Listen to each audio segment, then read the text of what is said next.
दोस्तों welcome in discover Rajasthan keep learn assistant professor की हमारी क्लास चल रही थी दोस्तों। 3 क्लासें मैंने आपकी ले ली, मतलब 3 टॉपिक अपने फिनिश कर चुके हैं और इम्पोर्टेंट यहाँ पे क्वेश्चन रह रहे हैं जो आपके आरपीएससी के प्रीवियस ईयर में आए हुए हैं। वही क्वेश्चन दोस्तों अपने यहाँ पे ले रहे हैं जो अभी सिर्फ 2-3 सालों में आए हैं, ठीक है। उन्हीं क्वेश्चन को मैंने यहाँ पे लिया है और जो आपके पहले भी जो ये वैकेंसी हो सकती हुई थी तो उनके क्वेश्चन को भी मैंने यहाँ इंक्लूड किया है। आज अपने दोस्तों पहले देखो आपके सिलेबस में पूरा ऐसे दे रखा होगा कि भक्ति मूवमेंट मध्य भारत में मध्य राजस्थान में, ठीक है, सूफी संतों के बारे में बताना है। स्पेशल रेफरेंस मतलब मीराबाई दादू और ख्वाजा मोइनुद्दीन चिश्ती के बारे में बताना है। इनके बारे में भी मैं आपको अलग से बताऊंगा। इसके अलावा जो प्रमुख संत हैं, मेन अपने जो लोक देवता आते हैं, रामदेव जी, गोगा जी, तेजा जी, बाबू जी, मल्लीनाथ जी, ठीक है, इन सब के बारे में यहाँ पे पूछा गया। इसके अलावा हरिराज, रैदास, जो भी यहाँ पे संत संप्रदाय सारे पूछ लिए, मतलब कुल मिला के जितने भी आपके संत संप्रदाय हैं राजस्थान के, वो लोक देवी देवता वो, ठीक है। देखो लिख रखा है यहाँ पे फोक गॉड्स एंड गॉडेस, लोक देवी और देवताओं के बारे में यहाँ पे पूछा गया है। तो इनको अपने मैं प्रीवियस ईयर क्वेश्चन लेके आया हूँ। इन क्वेश्चन की सहायता से मैक्सिमम जो आपका मैटर है वो मैं कवर करने की कोशिश करूँगा, ठीक है। आप क्लास में अंत तक बने रहें और जो भी इसकी तैयारी कर रहा है दोस्तों पेपर 3 की, राजस्थान यहाँ पे कंप्लीट करवाया जाएगा। जी के बाद में रिवीजन क्लास भी लाई जाएगी, ठीक है, जिससे आपको अच्छे से याद हो और भी क्वेश्चन लाए जाएंगे इनके। एक बार मैं पूरा करवा दूंगा, फिर नेक्स्ट में अलग क्वेश्चन लेके आऊँगा आपके लिए। देखो सबसे पहले ये आरएएस में ही क्वेश्चन आया था, ये तो बिल्कुल ईजी क्वेश्चन है वैसे।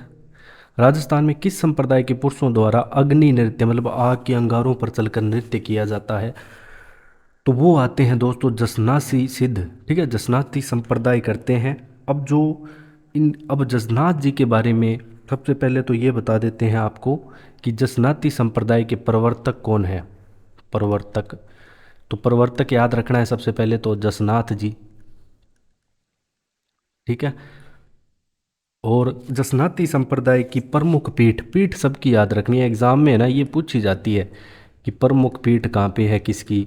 तो कतरिया सर बीकानेर में है, ठीक है। कतरिया सर याद रखना है आपको, कतरिया सर, ठीक है, बीकानेर में। अब अपने को है ना एग्जाम में आपसे ये जगह ही पूछेगा सीधी है, क्योंकि अभी जो जिलों का हुआ है अभी ना तो वो कोई एनसीईआरटी आपके जो बोर्ड की एक बुक्स हैं उनमें आया है कुछ, अभी आपसे स्थान पूछेगा। उसके बाद बहुत क्वेश्चन है पूछने के लिए, ज़रूरी नहीं कि वो आपसे ज़िले को पूछेगा कि किस ज़िले में है, ठीक है। कतरिया सर में है। बाकी जो अपडेट होगा मैं आपको करवाता चलूँगा, ठीक है। और दोस्तों यहाँ पे ये इन्होंने जो दीक्षा ली थी वो गोरखनाथ जी से ली थी, ठीक है। गोरखनाथ जी के पंथ में ये दीक्षित हुए थे। और 36 नियम हैं इसके, 36 नियम। तो बिश्नोई धर्म में 29 है, तो 36 नियम किस में है? जसनाथी संप्रदाय में है, तो ये याद रखना है। 36 नियम किस में? जसनाथी संप्रदाय में। आपके 36 यहाँ पे रूल है, इनको अच्छे से माइंड में फिट कर लो, ठीक है। और ये दोस्तों इनका जन्म होता है, इनके पिता का नाम, जसनाथ जी के पिता का नाम यहाँ पे आता है, ये इतना इम्पोर्टेंट नहीं है, हमीर जी जाट, हमीर जी जाट। और इनकी जो माता है इनका नाम आता है दोस्तों रूपा दे। क्या नाम आता है? रूपा दे इनकी माता का नाम आता है। मेन इतना याद रखना है, अग्नि नृत्य करते हैं इस संप्रदाय के लोग। एक और इम्पोर्टेंट चीज़ है इसके बारे में जो आपको याद रखनी है, इनके उपदेश, जो जसनाथ जी है ना, इनके उपदेश कहाँ पे मिलेंगे आपको, ये पूछा जा सकता है एग्जाम में, इंपॉर्टेंट पर्सन है। इसके आपको मिलेंगे उपदेश सिंधु सिंभु दड़ा व कोंडा ग्रंथ में। सिंभु दड़ा, सिंभुदड़ा व कोंडा ग्रंथ में इनके दोस्तों उपदेश आपको मिलेंगे।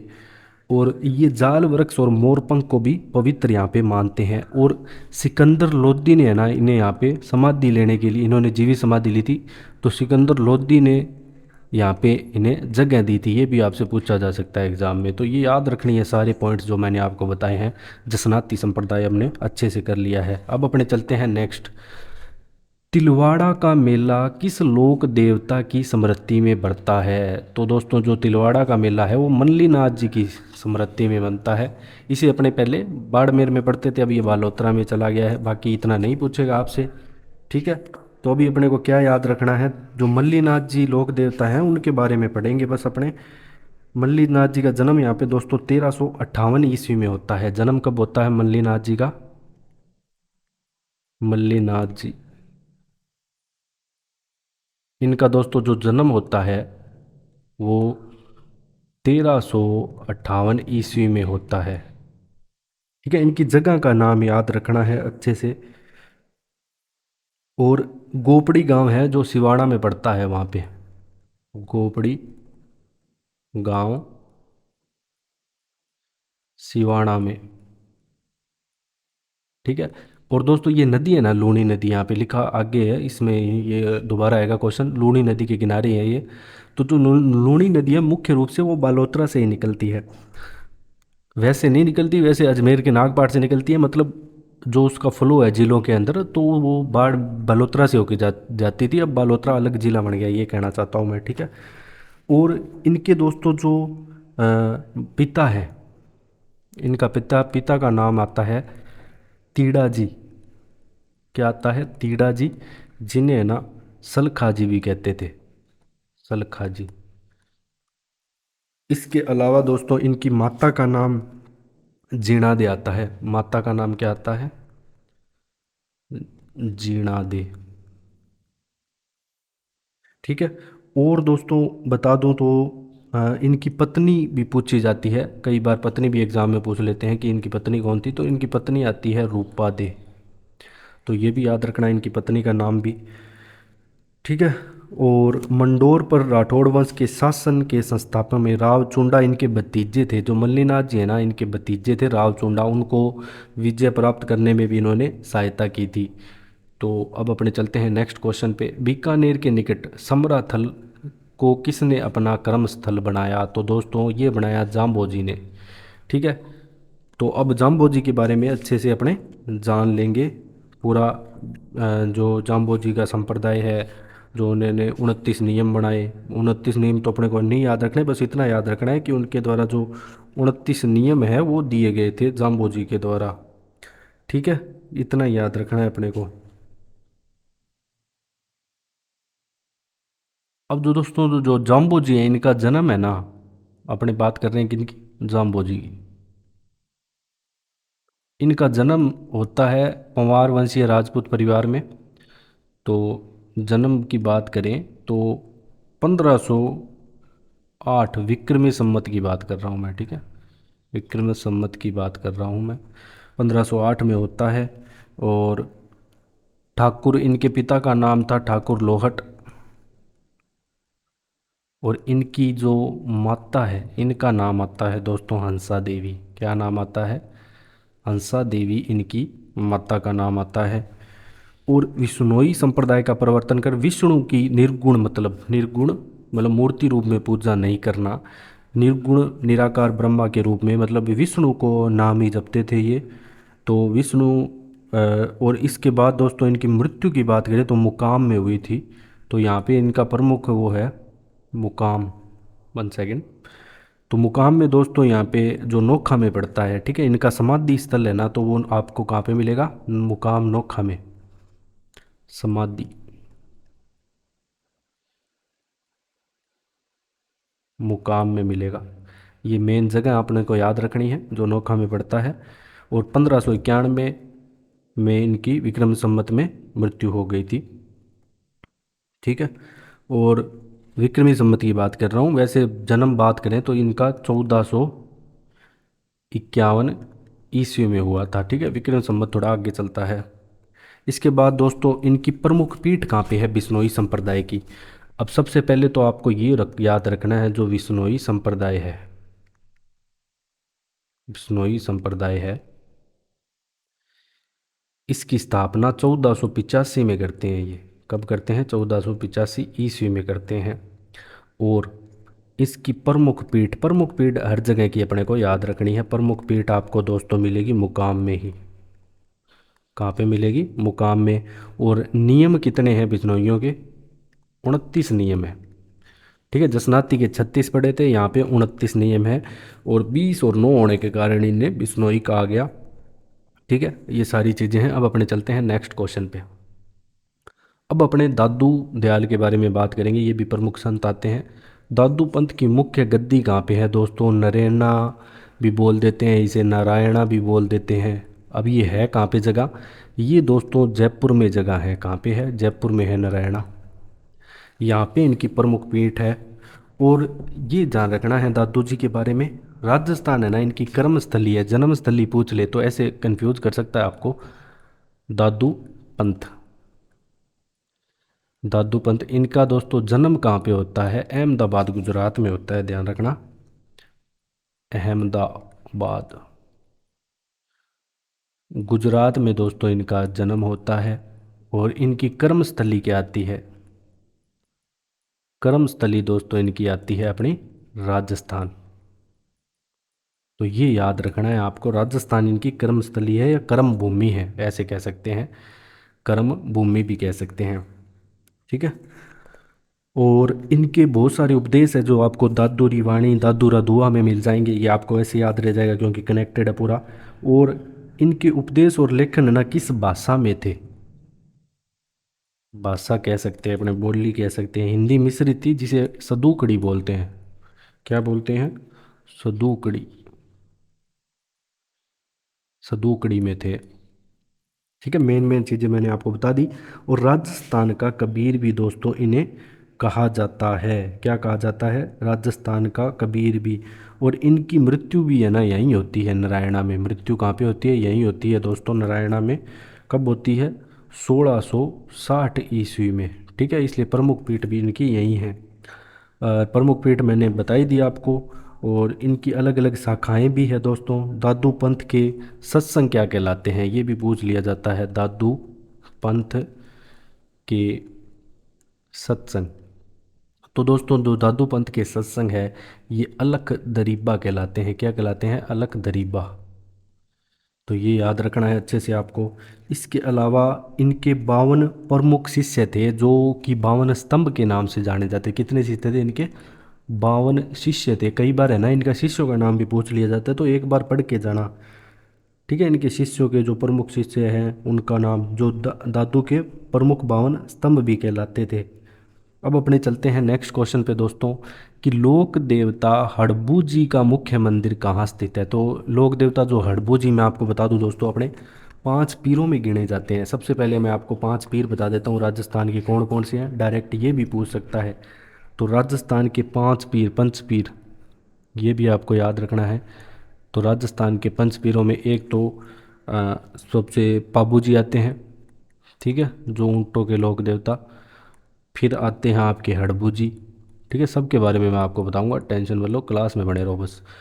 फिर रामदेव जी, रामदेव जी, इसकी दोस्तों मैंने अलग से भी क्लास डाल रखी है, वो मैं आपको आई बटन पे टच करोगे तो मिल जाएगी। गोगा जी, इसके अलावा मांगलिया मियाँ जी, मांगलिया मियाँ जी। तो ये आपको याद रखने हैं जो राजस्थान के पंच पीर कहलाते हैं। अब मैं बात कर लेता हूँ दोस्तों हड़बू जी की। अब जो हड़बू जी है ये अब फलोदी नया ज़िला बन गया है, वहाँ पे चले गए। ठीक है, वैसे जोधपुर में आते थे पहले फलोदी, अब फलोदी खुद ज़िला बन गया। मेन अपने को स्थान याद रखना है बेगंटी। ठीक है, बेगंटी में इनका प्रमुख जो हड़बू जी का मुख्य पूजा स्थल है वो यहीं है। और इनके जो पुजारी हैं वो सांकला राजपूत हैं। और पहले मैं आपको इनका पूरा बता देता हूँ कि इनके पिता का नाम, पिता का नाम था मेहाजी सांकड़ा। क्या नाम था, मेहाजी सांकला। तो इनके पुजारी भी यहाँ पे सांकला राजपूत होते हैं। और मारवाड़ के राव जोधा के समकालिक थे। ठीक है, तो मारवाड़ के राव जोधा के समकालिक थे। ये बाद में हर भजन माल में रहने लगे थे। ठीक है, मेन बेगंटी याद रखना है अपने को, जो आपके एग्जाम में बार बार पूछा गया है ना, वो बेगंटी पूछा गया है कि हड़बू जी से कौन सा स्थान संबंधित है, बेगंटी संबंधित है, बस इतना याद रखना है। रामदेव जी के ये मौसेरे भाई थे। ठीक है, रामदेव जी हड़बू जी के मौसेरी भाई थे। जो रामदेव जी है ये इनके मौसेरे भाई थे हड़बू जी के। तो ये भी याद थोड़ा पूछ सकता है। 5 पीरों में गिने जाते हैं, ये मैंने आपको बता ही दिया। ठीक है, अब ये कौन से में है, ज़िले में, ज़िला पूछ ले तो अब न्यू वाला फलोदी है, पहले जोधपुर था तो अब फलोदी में है। बाकी आपसे बेगंटी ही पूछेगा और कुछ नहीं पूछेगा यहाँ पे। अब अपने चलते हैं नेक्स्ट क्वेश्चन पे। अब यहाँ पे आपको मैच करना है दोस्तों, कल्ला जी, हड़बू जी, पाबू जी और गोगा जी। तो सबसे पहले कल्ला जी अपने पढ़ भी चुके हैं दोस्तों। इनका जो जन्म होता है मारवाड़ के सामियाना गांव में होता है। ठीक है। तो सबसे पहले अपने को जो पता है आराम से अपने मैच कर लेते हैं गोगा जी को। जैसे अपने को पता है कि ददरेवा में है इनका जन्म स्थान हुआ। ठीक है। तो तीन। और पाबू जी दोस्तों, जो पाबू जी का मुख्य स्थान आता है वो कोल्लू आता है। ये भी दोस्तों आपके कहाँ पे पड़ता है, फलोदी में ही पड़ता है। जो कोल्लू है, कोल्लू मंड फलोदी में ही पड़ता है। तो जो पाबू जी से संबंधित स्थान आ गया आपका कौन सा, कोल्लू। और हड़बू जी का अभी दोस्तों हमने पढ़ा है बेगंटी। तो कल्ला जी का क्या हो गया, रुंडेला। ठीक है, दो तीन आपको पता है तो आराम से आप मैच कर सकते हो। वैसे इसका करेक्ट आंसर आपका हो जाएगा दो, दो एक चार तीन। तो पहला ही यहाँ पे दोस्तों आपका करेक्ट आंसर हो जाएगा। अब अपने थोड़ा सा मैं आपको बता देता हूँ, वैसे आगे भी क्वेश्चन आएगा पाबू जी से संबंधित। पहले मैं आपको बता ही देता हूँ एक बार, कभी रह ना जाए कुछ। ठीक है। तो सबसे पहले मैं आपको पाबू जी के बारे में दोस्तों बता देता हूँ। जो पाबू जी है इनका जन्म दोस्तों 13वीं शताब्दी में हुआ था, मतलब विक्रम संवत 1296 में आता है। इतना नहीं याद रखना। कहाँ पे हुआ है, कोल्लू मंड में। तो कोल्लू मंड जो जगह है ना वो पाबू जी से संबंधित है। ठीक है। इनके पिता का नाम बात करें तो पिता आते हैं इनके धांधल जी। क्या आते हैं, धांधल जी इनके पिता आते हैं। और धांधल जी राठौड़। और इनकी दोस्तों माता का नाम आता है कमाल दे। ठीक है, कमाल दे इनकी माता का नाम आता है। ये राठौड़ों के मूल पुरुष रावसिया के वंशज थे। ठीक है, जो पाबू जी थे राठौड़ों के मूल पुरुष हैं। देखो ये एग्जाम में पूछा जाता है राठौड़ों के मूल पुरुष कौन है। राठौड़ों के मूल पुरुष राव सिंहा के वंशज। ठीक है, राव सिंहा के वंशज यहाँ पे थे। राव सिंहा के वंशज। इसके अलावा दोस्तों इनके बारे में क्या, ये प्लेग रक्षक व ऊंटों के देवता के रूप में मोस्ट जो बार बार आपसे पूछा जाता है ना वो यही है, ऊंटों के देवता के रूप में किसे पूछा जाता है, ऊंटों के देवता के रूप में, प्लेग रक्षक देवता के रूप में। तो वो पाबू जी ही हैं। ठीक है। इन्हें लक्ष्मण का अवतार भी माना जाता है, तो ये भी याद रखना है आपको। इन्हें लक्ष्मण का अवतार माना जाता है। ठीक है, ये भी इम्पोर्टेंट पॉइंट है। जो जो इम्पोर्टेंट चीज़ है मैं आपको बताते चलूँगा। देखो दोस्तों, जो पाबू जी की पढ़ है वो, जो जैसे देवनारायण जी की फड़ सबसे लंबी है, वैसे पाबू जी की जो फड़ है, पाबू जी की फड़, ये कब बांधी जाती है, जब ऊंट बीमार होता है। ठीक है, किसके द्वारा दोस्तों, नायक जाति का भोपा, नायक जाति का भोपा। यहाँ पे वाद्य यंत्र जो युद्ध करता है वो है रावण हत्था, रावण हत्था। इस वाद्य यंत्र के द्वारा यहाँ पे जो पाबू जी की फड़ है बांधी जाती है। बाकी मैंने आपको पूरी चीज़ें बताई दी। आसिया में मोड़ जी द्वारा लिखित पाबू प्रकाश पाबू जी के जीवन पर एक महत्वपूर्ण रचना है। तो जो पाबू प्रकाश अगर आपसे पूछ ले किसके द्वारा लिखी गई, तो आसिया मोड़ जी, आसिया मोड़ जी द्वारा दोस्तों यहाँ पे रचित है पाबू प्रकाश। ये भी आप याद रख सकते हो। बाकी मैंने आपको मेन मेन चीज़ें बता दी पाबू जी के बारे में। ठीक है, अड़बू जी के बारे में अपने पढ़ ही चुके हैं, कल्ला जी के बारे में मैंने बता दिया आपको, और गोगा जी के बारे में अपने आगे पढ़ेंगे। अब राजस्थान के किस लोक देवता ने अपनी पत्नी की प्रेरणा से योग साधना की दोस्तों यहाँ पे दीक्षा ली थी। तो कौन से संत आते हैं जिन्होंने अपनी पत्नी की, मतलब अपने पत्नी की प्रेरणा से, मतलब प्रेरित होकर यहाँ पे योग साधना की यहाँ पे दीक्षा ली थी। तो वो आते हैं आपके मल्लीनाथ जी। ध्यान रखना, मल्लीनाथ जी आते हैं। इनकी पत्नी का नाम मैंने आपको पहले भी बता दिया, रूपा दे। अब अपने चलते हैं दोस्तों नेक्स्ट, जसनाती संप्रदाय किस प्रकार के नृत्य, ये अभी अपने पढ़ चुके हैं, अग्नि नृत्य।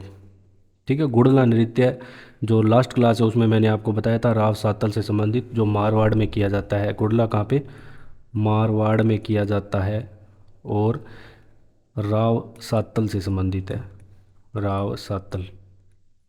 ठीक है, जो गुड़ले खां को माँ मौत के घाट उठाते हैं उसका सर कलम कर देते हैं। फिर कामड़िया पंथ की स्थापना दोस्तों यहाँ पे रामदेव जी के द्वारा, किसके द्वारा, रामदेव जी के द्वारा यहाँ पे कामड़िया पंथ की स्थापना की जाती है। रामदेव जी बहुत इंपॉर्टेंट है दोस्तों। ठीक है, रामदेव जी के क्वेश्चन जो बार बार में आपको एग्जाम में मिलेंगे। ठीक है, राम सा पीर, रुणेचर धनी, बाबा रामदेव आदि नामों से प्रसिद्ध। देखो दोस्तों, जो राजस्थान में जितने भी अपन लोक देवता हैं उनसे अलग अलग चीज़ें सीखने को मिलती है। कोई गायों की रक्षा करता है तो उनसे अपने को वो चीज़ें सीखनी चाहिए। ठीक है, जो भी उन्होंने काम किए हैं उनको थोड़ा बहुत फॉलो कर सकते हैं। अपने को रक्षा तो नहीं कर ली लेकिन अपने गायों के लिए बहुत कुछ कर सकते हैं। वैसे ही इनके अलग अलग जो काम है इनके कारण ये जाने गए लोक देवता बने। तो ऐसे ही आपने को भी इनके थोड़ा बहुत ही फॉलो करना है, इतना अपने को युद्ध वगैरह नहीं लड़ना पहले की तरह। अब अपने बात करेंगे दोस्तों, इन्हें राम सापीर रुणेचर धनी बाबा रामदेव कहते हैं। इनका दोस्तों जो जन्म है भाद्रपद शुक्ल द्वितीया को हुआ था। तो रामदेव जी के बारे में अपने पढ़ रहे हैं। तो इनका दोस्तों जो जन्म होता है वो भाद्रपद शुक्ल द्वितीया को होता है। कब होता है, भादवगी शुक्ल पक्ष। ठीक है, शुक्ल पक्ष की द्वितीया को होता है, ऐसे लिख रहा हूँ मैं।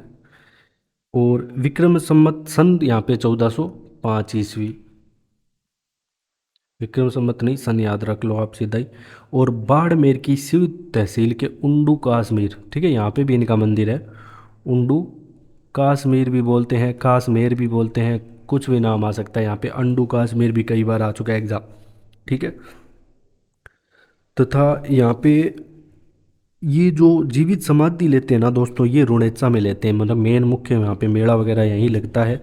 ये भाद्रपद शुद्धि एकादशी को यहाँ पे समाधि लेते हैं, जीवित समाधि। कब ली, भाद्रपद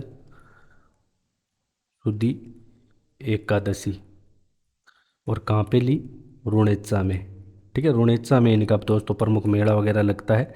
वैसे ये मेन जो आते हैं वो बाड़मेर जिले से आते हैं। ठीक है, बाड़मेर की शिव तहसील थे।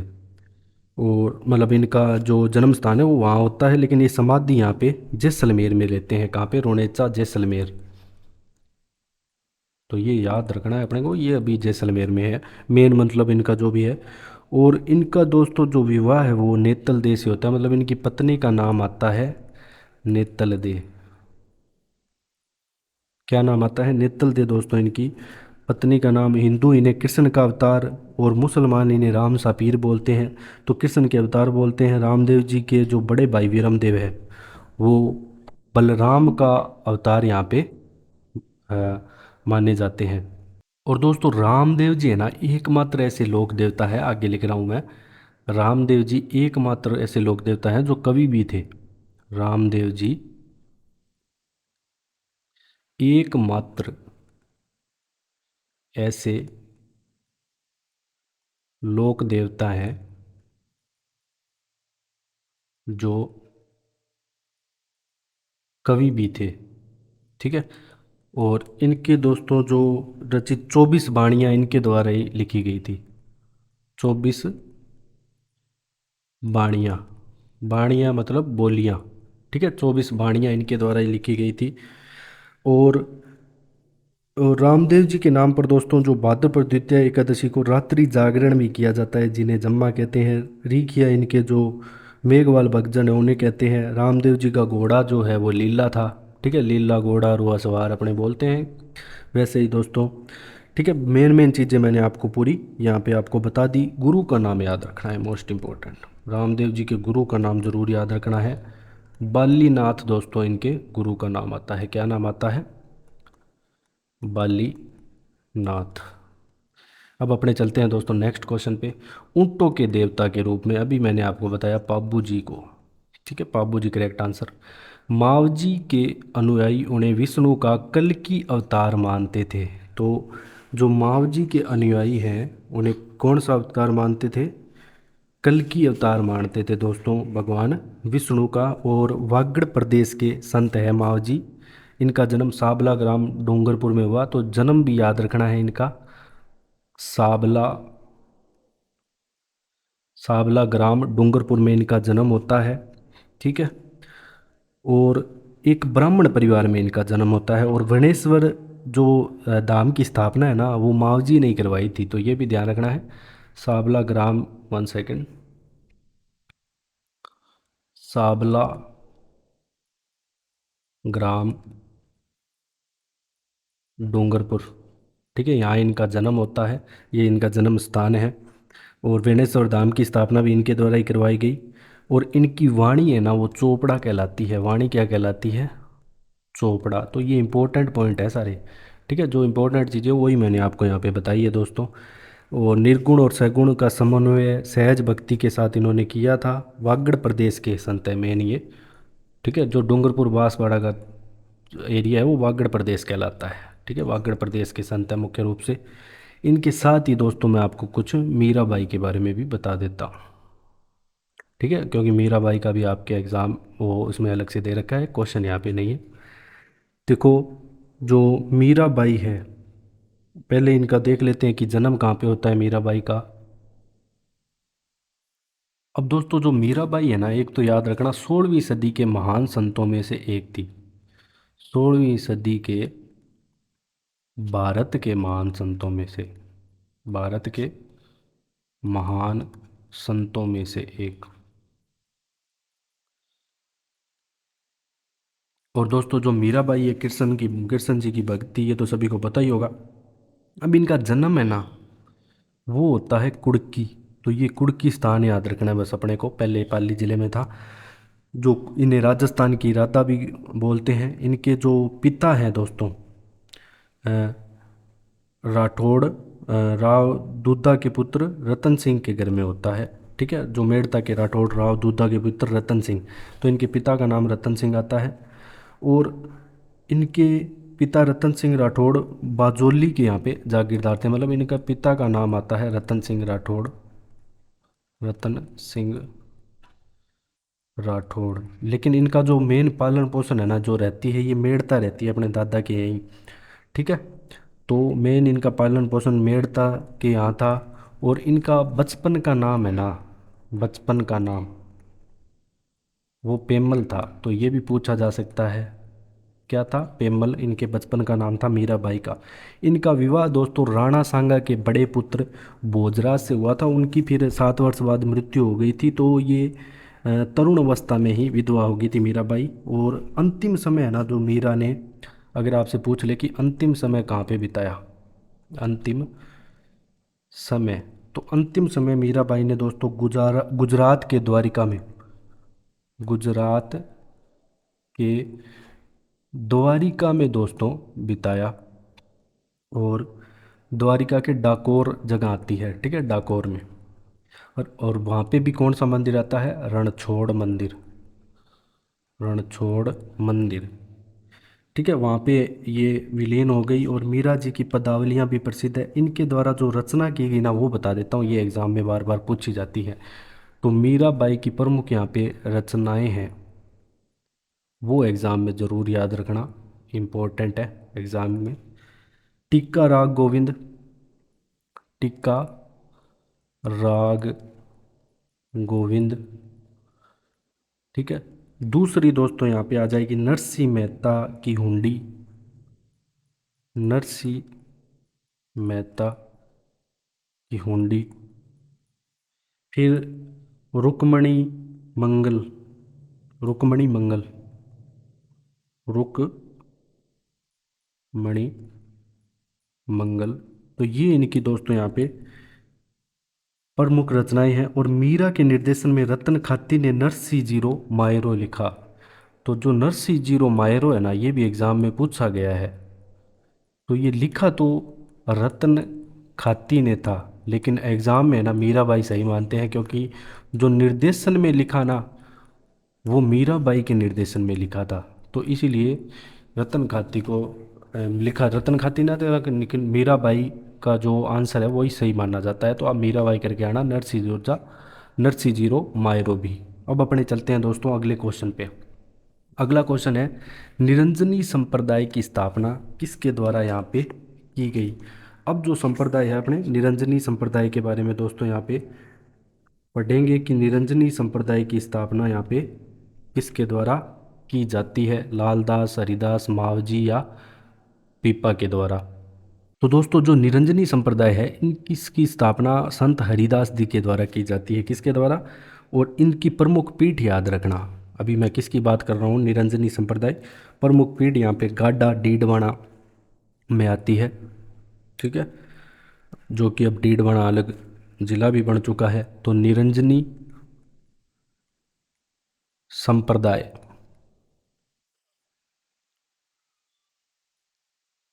इसकी प्रमुख पीठ की बात कर रहा हूँ मैं।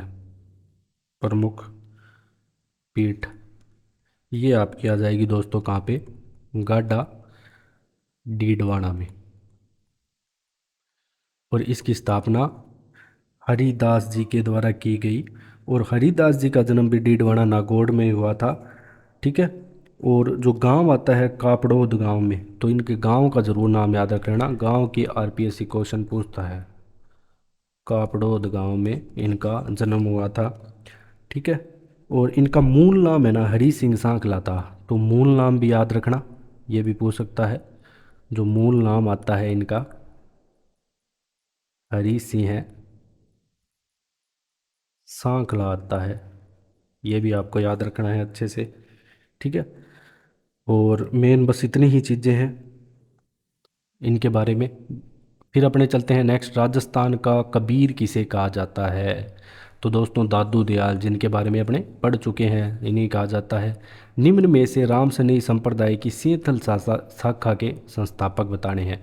तो राम स्नेही संप्रदाय के बारे में अपने को पढ़ेंगे, बताऊंगा मैं आपको आगे, और भी इसका क्वेश्चन आएगा। ठीक है, अब अपने से क्या पूछा है कि राम स्नेही संप्रदाय है, इनके देखो जो राम स्नेही संप्रदाय है वो संत रामचरण जी के द्वारा यहाँ पे चलाया गया। तो अब इनकी शीतल शाखा पूछा है, तो हरि रामदास जी, हरि रामदास जी। अब देखो कंफ्यूज ऐसे हो सकते हैं क्योंकि अभी हमने पढ़ा था कि राजस्थान की निरंजनी संप्रदाय तो वो हरिदास है। अब हरिदास के अंदर राम लग गया तो यहाँ पे सिंहथल शाखा आ जाएगी। ठीक है, ठीक है, सिंहथल शाखा आ जाएगी यहाँ पे। अब हरि रामदास जी की बात कर रहे हैं अपने। और जो आपकी सिंहथल शाखा है कहाँ पे है दोस्तों, बीकानेर में है। तो सिंहथल शाखा कहाँ पे है, बीकानेर में पड़ती है, एक तो ये याद होना चाहिए। इनका जन्म भी बीकानेर में हुआ था, पिता इनके बागचंद जी थे। और मेन बस इतना ही पता होना चाहिए कि इनकी सिंहथल शाखा के प्रवर्तक ये हैं। इसके अलावा जो दरियावजी है ये रेण शाखा के प्रवर्तक है। कौन सी, रेण शाखा के प्रवर्तक है, जो कि आपके मेड़ता नागौर में पड़ती है। कहाँ पे पड़ती है, मेड़ता। और इसके अलावा दोस्तों जो रामदास जी आते हैं ये आपके खेड़ापा शाखा के हैं। रामदास जी कौन सी शाखा के, खेड़ापा। तो ये सारी तो याद करके ही जानी है दोस्तों अच्छे से, क्योंकि ये पूछी जाती है एग्जाम में बार बार। खेड़ापा शाखा के हैं। और खेड़ापा कहाँ पे है, जोधपुर में। फिर जो रामचरण जी हैं दोस्तों, ये तो राम स्नेही संप्रदाय की ये स्थापना करते हैं रामचरण जी। और करेक्ट आंसर मैंने आपको बता ही दिया, आगे और भी क्वेश्चन आएंगे तो उनके बारे में अपने बात करेंगे। अब अपने बात करेंगे लोक देवता कल्लाजी राठौड़ के समकालिक मेवाड़ शासक। दोस्तों कल्लाजी राठौड़ के बारे में पढ़ चुके हैं, ये कल भी मैंने करवाया था। उदय सिंह आते हैं। रीखिया और नेजा, नेजा दोस्तों जो रामदेव जी की ध्वजा है ना उसे कहा जाता है। रीखिया किसे, मेघवाड़ जाति के होते हैं जो भगत रामदेव जी के, उन्हें कहा जाता है। तो रामदेव जी से संबंधित है ये। फिर बात करते हैं किस लोक देवता का जन्म उंडू कश्मीर गांव जिला बाड़मेर में हुआ। तो दोस्तों रामदेव जी का ही होता है। तो रामदेव जी को आपको अच्छे से पूरी डिटेल से पढ़ के जाना है। तेजा जी की पत्नी का नाम दोस्तों आपको बताना है कि तेजा जी की पत्नी का नाम क्या आता है। तो दोस्तों तेजा जी की पत्नी का नाम आता है पेमल दे। क्या नाम आता है, पेमल दे। ठीक है, तेजा जी के बारे में अपने जान देते हैं। इनका दोस्तों जो जन्म है खड़नाल के नागौर पर परगने में होता है। तो जन्म तो इनका खड़नाल नागौर में होता है। ठीक है, ये याद रखना है आपको। और माघ शुक्ल चतुर्दशी को होता है, इतना नहीं याद रखना। काला बाला देवता भी इन्हें कहते हैं। कौन से कहते हैं? काला बाला देवता। वैसे तो गोरक्षक देवता दोस्तों जो गोगा जी उन्हें कहते हैं, लेकिन इन्हें भी कहते हैं। इन्हें गोरक्षक एवं गायों का मुक्तिदाता माना जाता है। उन्हें तो गोरक्षक देवता, इन्हें परम गोरक्षक और गायों का मुक्तिदाता। मेन ये पूछा जाता है एग्जाम में, गायों का मुक्तिदाता किसे कहते हैं? तो वो तेजा जी को कहते हैं। क्योंकि दोस्तों इन्होंने क्या है कि लाछा गुजरी की गायों को ना छुड़ाया था। ठीक है, तो ये ध्यान रखना है अच्छे से आपको। और मेन इनका है ना जो थान कहाँ पे है, मंदिर अजमेर ज़िले के वो सुरसुरा में है। मतलब सुरसुरा ब्यावर, सुरसुरा याद रखना है बस। मेन आपको जो सुरसुरा किससे संबंधित है ये आपसे पूछा जा सकता है, तो तेजा जी से संबंधित है, जो कि अब किशनगढ़ अजमेर में पड़ता है। और तेजा जी की जागीण निकाली जाती है यहाँ पे। ठीक है, मेन आपको बता दिया मैंने। तो सुरसुरा भी आपको याद रखना है जब भी तेजा जी। तो इनका दोस्तों जो निर्वाण स्थल आएगा, ठीक है, जहाँ इन्होंने प्राण त्यागे, वो सुरसुरा, सुरसुरा याद रख लेना बस। यार इसके अलावा दोस्तों इनकी घोड़ी आती है लीलन। कौन सी? लीलन इनकी घोड़ी आती है तेजा जी की, ये याद रखना है। और तेजा जी के भोपे को क्या बोलते हैं? घोड़ला। घोड़ला इनके भोपे को बोलते हैं। अब अपने चलते हैं नेक्स्ट क्वेश्चन पे। निम्नलिखित में से कौन सा युग्म सही सुमेलित नहीं है, ये पूछा गया कौन सा नहीं है। तो ये अभी हमने पढ़ा था, कौन सी शाखा, सारी शाखाओं के बारे में अच्छे से। तो वही चीज़ आपसे यहाँ पे दोबारा पूछ ली कि कौन सा यहाँ पे सही सुमेलित है, कौन सा नहीं है। ठीक है, तो हरि रामदास जी आ गया। तो हरि रामदास जी किसके प्रवर्तक थे दोस्तों? तो ये थे आपके सिंहथल शाखा के। तो ये बिल्कुल सही सुमेलित है। और सिंहथल शाखा कहाँ पे? आपकी बीकानेर में। फिर दरियाव जी। ठीक है, दरियाव जी दोस्तों यहाँ पे कौन सी शाखा? रेण शाखा के हैं। तो ये सुमेलित नहीं है यहाँ पे। तो ये कौन सी शाखा के हैं? रेण। और रामदास जी कौन सी शाखा के थे? संत रामदास जी की बात करें तो खेड़ापा शाखा जो जोधपुर में थी। तो तीन करेक्ट आंसर। और रामचरण जी खुद यहाँ पे शाहपुरा शाखा मेन इनकी हो गई यहाँ पे, रामसनेही संप्रदाय की। ठीक है, अब अपने चलते हैं नेक्स्ट। रामसनेही संप्रदाय की सिंहतल शाखा के प्रवर्तक कौन है? तो ये बार बार में पूछा जा रहा है दोस्तों। जो सिंहतल शाखा है तो हरि रामदास जी। तो हरि रामदास और निरंजनी संप्रदाय वाले हरिदास जी में अंतर याद रखना, दिमाग में फिट कर लेना। दादू पंथ की नागा शाखा किसके द्वारा दोस्तों यहाँ पे? तो सुंदरदास जी के द्वारा। तो बाकी भी ये दादू मिस्किन दास जी, गरीबदास जी है ना, ये सारे दादूपन से संबंधित है। लेकिन जो नागा शाखा है वो सुंदरदास जी के द्वारा यहाँ पे स्थापित की गई। निम्नलिखित में से किस लोक देवता का मुख्य मंदिर कोल्लू में है? तो अभी हमने पढ़ा था अच्छे से दोस्तों। तो कोल्लू में किसका है? कोल्लू मंडया, कोल्लू आ जाए तो पाबू जी। फिर बात करते हैं लोक देवता जिनका मुख्य मंदिर लूणी नदी के किनारे है। तो मल्लीनाथ जी का नाम आएगा दोस्तों। ठीक है, और फिर जो नेक्स्ट क्वेश्चन है ये दादू दयाल जी से संबंधित आ गया आपका। संत दास जी, जगन्नाथ, माधोदास, ये सारे संत किससे संबंधित है? दादू पंथ से दोस्तों संबंधित है। नेक्स्ट क्वेश्चन है दोस्तों आपका कि निम्नलिखित में से कौन सा वैष्णव संप्रदाय यहाँ पे नहीं है? तो यहाँ पे दोस्तों जो निष्कलंक संप्रदाय है वैष्णव नहीं है, बाकी सारे यहाँ पे वैष्णव संप्रदाय है। ये भी मैं आपको सारी चीज़ें बताऊंगा। दादू पंथ में नागा उप संप्रदाय के प्रवर्तक, ये फिर से दोस्तों आपके क्वेश्चन रिपीट है, ये भी आपके प्रोफेसर में आ चुका है, असिस्टेंट प्रोफेसर में। उस स्थान को चिन्हित कीजिए जो किसी भी प्रकार से रामदेव जी से संबंधित नहीं है। तो रुणेचा है, पोखरण है, सभी को पता है। मसूरिया भी है जो कि जोधपुर में पड़ता है, यहाँ भी मंदिर है रामदेव जी का। लेकिन बनेड़ा यहाँ पे स्थान नहीं है रामदेव जी से संबंधित। फिर अपने को दोस्तों जो लोक देवियाँ हैं वो आ गई यहाँ पे। यहाँ पे ये बताना है कि कौन सी लोक देवी यहाँ पे सही सुमेलित है। ठीक है, राजस्थान की लोक देवियाँ दोस्तों आप शॉर्ट्स हमारे देख सकते हो, वहाँ पे प्लेलिस्ट डाली हुई है जिसमें सारे शॉर्ट्स में है ना राजस्थान की लोक देवियों का बताया हुआ है पूरा डिटेल से, वहाँ से आप पढ़ सकते हो। तो वो ज़रूर देखें दोस्तों आप। ठीक है, अच्छे से। बाकी शीतला माता और इनको ज़रूर पढ़ के जाएं जितनी भी लोक देवियाँ हैं। तो यहाँ पे मैं आपको बता दूँ कि जो आई माता है वो बिलाड़ा जोधपुर में है, बिल्कुल ये सही सुमेलित है। यहाँ पे यही पूछा है कौन सा सही सुमेलित है। तो आई माता या आई जी माता भी इन्हें बोलते हैं। सिरवी जाति के क्षत्रियों की कुल देवी है ये, किसकी? सिरवी जाति के क्षत्रियों की कुल देवी है आई जी माता। ठीक है। तो इनका जो थान है वो बडेर कहलाता है। थान क्या कहलाता है? बडेर कहलाता है। ठीक है। अब अपने बात कर लेते हैं दोस्तों चौथ माता। चौथ माता आपको टोंक में ना मिल के आपको मिलेगी दोस्तों सवाई माधोपुर में। कहाँ पे? सवाई माधोपुर में आपको चौथ माता मिलेगी। तो चौथ माता की जब भी बात आएगी तो जो चौथ का बरवाड़ा कस्बा है वहीं, ठीक है, चौथ माता का मंदिर है वहीं पे भी। और फिर इसके बाद बात कर लेते हैं अपने केवाई माता। तो केवाई माता दोस्तों आपके मिलेगी किणसरिया गांव नागौर।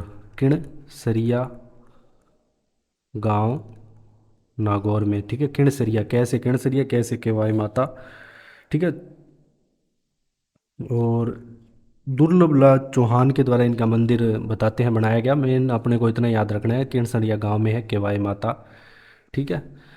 और अब अपने बात कर लेते हैं नेक्स्ट। अब ख्वाजा मोइनुद्दीन चिश्ती के गुरु का नाम आपसे पूछा गया है। ये दोस्तों क्या है कि पृथ्वीराज चौहान तृतीय के शासनकाल में जब बाबर जीत गया था, तराइन का दूसरा युद्ध हमने पढ़ा था युद्धों के बारे में, तो उनके साथ आए थे ये। तो इनके गुरु का नाम है ना ख्वाजा उस्मान हारूनी है। क्या नाम आता है इनके गुरु का? ख्वाजा उस्मान राहूनी। और दोस्तों इनके बारे में क्या क्या बातें हैं कि इनका है ना जो जन्म देख लेते हैं, फारस का एक गांव आता है सजरी, वहाँ पे हुआ था। तो इनका जो जन्म होता है ये, क्योंकि आपके दे रखा है इसमें पूरा अच्छे से, फारस का एक गांव आता है, गांव का नाम है सजरी में होता है। ठीक है। और पिता इनके आते हैं हजरत ख्वाजा सैयद। पिता कौन आते हैं? पिता हजरत ख्वाजा सैयद इनके पिता आते हैं। इसके अलावा इनकी माता आती है बीबी शाहनूर। माता का नाम यहाँ पे लिख रहा हूँ मैं। माता आती है बीबी शाहनूर। ठीक है। ये इनकी माता आती है। और शेख हजरत उस्मानी इनके के शिष्य थे ये। ठीक है। इनका इंतकाल की बात करें तो 1233 ईस्वी में हो गया था। और पृथ्वीराज चौहान तृतीय के समय आए थे। बस इतना ही याद रखना है, इससे ज़्यादा अपने को इनके बारे में नहीं पढ़ना है कुछ। अजमेर में इनकी दरगाह है। दादू पंथ का प्रमुख केंद्र बार बार आ चुका है नारायणा। तो दादू पंथ, रामदेव जी, इनको तो आपको अच्छे से घोट के जाना है। ठीक है, दिमाग में। फिर तेरह ताली नृत्य दोस्तों, तो ये भी रामदेव जी के मेले में ही किया जाता है कामड़िया पंथ के लोगों के द्वारा। प्रसिद्ध तीर्थ स्थल गोगा मेडी कहाँ पे है? तो ये गोगा जी की है, हनुमानगढ़ में है। ठीक है। इसे धुर मेडी भी बोलते हैं। क्या बोलते हैं? धुर मेडी भी को बोलते हैं। शीर्ष मेडी आपके ददरेवा चूरू में है। अब अपने बात करेंगे गोगा जी के बारे में भी थोड़ा जान लेते हैं दोस्तों। ठीक है। और जो गोगा जी चौहान वंशीय थे और चूरू के ददरेवा में इनका जन्म होता है। तो गोगा जी का जन्म है कहाँ पे हुआ? ददरेवा चूरू। ददरेवा चूरू। तो गोरक्षक देवता के रूप में इन्हें पूजा जाता है। और जो जेवर सिंह व बात्सल देवी के घर हुआ, मतलब इनके पिता का नाम है ना वो था जेवर सिंह और माता का नाम बात्सल, बात्सल देवी। तो ये माता पिता के नाम आपको याद रखने हैं अच्छे से। और इनका गोगा जी का जन्म गुरु गोरखनाथ के आशीर्वाद से हुआ ऐसा कहते हैं। तो ददरेवा को शीर्ष मेढ़ी और हनुमानगढ़ वाली जो है गोगा मेढ़ी, इसको धुर मेढ़ी बोलते हैं। मैंने आपको बता दिया सर्पों के देवता इन्हें बोलते हैं। क्या बोलते हैं? सर्पों के देवता इन्हें कहा जाता है गोगा जी को। ठीक है। गांव गांव खेजड़ी, गांव गांव गोगो इन्हीं के लिए कहा गया है। गोगा जी को गोगा बप्पा भी बोलते हैं। गोगा राखड़ी बांधते हैं हल पे कोई भी फसल जोतने से पहले। ठीक है। और बाकी सारे, एक सांचौर के अंदर दोस्तों स्थान आता है किलोरियों की डाणी। वहाँ पे गोगा जी की ओल्डी नामक स्थान भी है। इनकी घोड़ी थी नीली। ठीक है। और रामदेव जी क्या थी, लिली। तो दोनों में अंतर याद रखना। बाकी मैंने मेन मेन चीज़ें दोस्तों आपको बता दी। खेजड़ी वृक्ष के नीचे गोगा जी के चबूतरे हैं, थान आपको मिल जाएंगे हर जगह। ठीक है, हिंदू मुसलमान दोनों यहाँ पे इनकी पूजा करते हैं। इनका पुजारी मुस्लिम ही होता है। अब अपने बात कर लेते हैं नेक्स्ट। अब वही जो मैंने आपको पढ़ाया वही सारी चीज़ें हैं। जसनाथ जी या जसनाथी संप्रदाय की यहाँ पे प्रमुख पीठ आपसे पूछी है कहाँ पे है, तो कतरिया सर बीकानेर में। तो ये पहले से ही वैसे सम्मिलित हो जाएगा। और शीतला माता कहाँ पे है, चाकसू जयपुर में है। ठीक है, शीतला माता के बारे में मैं बताऊंगा आपको। जाम्बो जी मुकाम नोखा। जीण माता आपके कहाँ पे है, रेवासा सीकर में है। तो अब अपने थोड़ा शीतला माता के बारे में दोस्तों जान लेते हैं।